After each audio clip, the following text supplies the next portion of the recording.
On this episode of China Uncensored, nothing says Christmas like a war on drugs. Hi, welcome to China Uncensored. I'm your host, Chris Chappell. 'Tis the season to be jolly, I say. A time of brotherhood, a season of giving. Just ask my friend, Philippine President Rodrigo Duterte. He knows the true meaning of Christmas. I mean, check out this video he made for Christmas last year.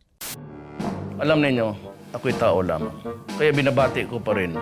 Merry Christmas. Kayong mga durugista, magnanakaw, mga korap, kriminal, at yung nagpapahirap sa Pilipino. Kaya kung ayaw ninyong minto at patuloy pa rin karasan, ito na ang huli ninyong Merry Christmas. Yikes! He's more like Krampus than Santa Claus. Santa Claus, apparently, is being played by China this year. And it's given Duterte a major Yule log. He's been seeking weapons from China since the beginning of his presidency. Details of the deal aren't public yet, but Duterte has done a pretty good job of making last year's Christmas threat a promise. As of December 1st, his police have killed more than 2,000 people in his war on drugs. The international community has condemned his drug war. And Duterte has condemned the international community. Just give an advice to the all human rights shouting now, local and international. I said you can all go to hell. Since Duterte became president, he's moved for closer ties with China at the expense of ties with the U.S. Duterte even agreed to take a back seat on the hotly contested territorial dispute between the Philippines and China. So much so that Filipino fishing boats can visit the Scarborough Shoal again. Trust me, I know. But here's the thing. Duterte wants help from China fighting his war on drugs. Yet, according to a reliable source, a lot of the drugs, drug dealers, and materials come from China. And that reliable source is Duterte himself.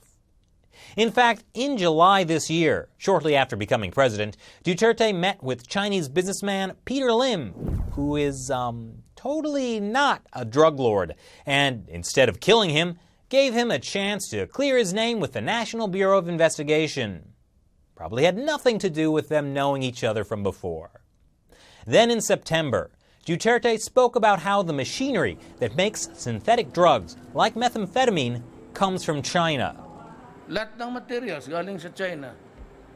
If you consider us as your friend, you want to help us.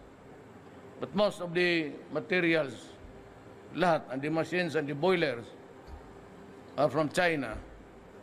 What does that mean? What does that mean?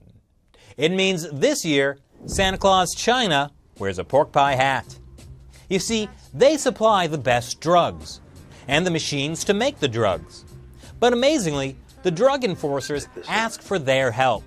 Then, in the end, they're the ones to bring the big guns and kill the drug dealers. And millions of people think they're the heroes. Now that's smart business, China. So what do you think? Leave your comments below. And if you like the show, please support China Uncensored on Patreon. The link is below. Thanks for watching this episode. Once again, I'm Chris Chappell. See you next time. Hey, while I was in Taiwan, I teamed up with Alan from Off the Great Wall for a night market adventure. Click here to check it out. So yeah, it's great to be in basically the parallel timeline version of the democratic China where they didn't destroy the culture.